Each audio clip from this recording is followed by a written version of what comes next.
The cars are there, the planes are there, the trains are there. You simply cannot change all of that overnight. You've got to have some time to be able to transition to better things. And by the way, every option has got problems. There are disadvantages to nuclear, there are disadvantages to coal, there's disadvantages to natural gas, there are severe disadvantages to biomass, and until we straighten that out and decide what we want to do longer term, we've got to stay alive.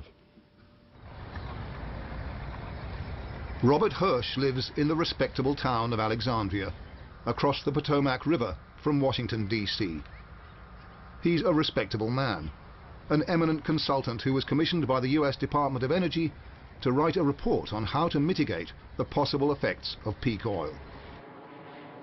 The more he looked at the problem, Hirsch told me, the more alarmed he became. It may be 30 years before peak oil confronts the world, or it may be happening now. The worst case is that it's occurring now or very soon because the world is unprepared. It's absolutely unprepared. There are no quick fixes in something like this. Robert Hirsch points out that while private enterprise is going flat out to develop the tar sands of Alberta, there is no full-scale coal liquefaction plant anywhere outside South Africa. Massive undertakings like this, even if the technology is known, take a decade to plan and develop. There's just no question. We looked at crash programs in everything that made sense that's ready to go now, and it still takes 20 years to have a large impact.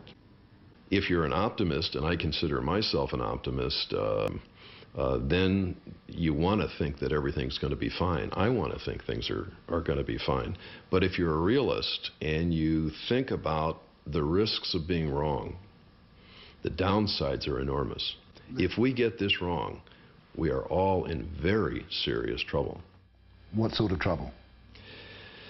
Well, if you look at what happened in 1973 and 1979, we had recessions, we had large unemployment, we had inflation, we had very serious economic problems, and those were brief interruptions. The peaking of world oil production will not be brief. And it can be like the Depression in the 1930s. We didn't cease to exist at that point, but the pain was terrible for a long time.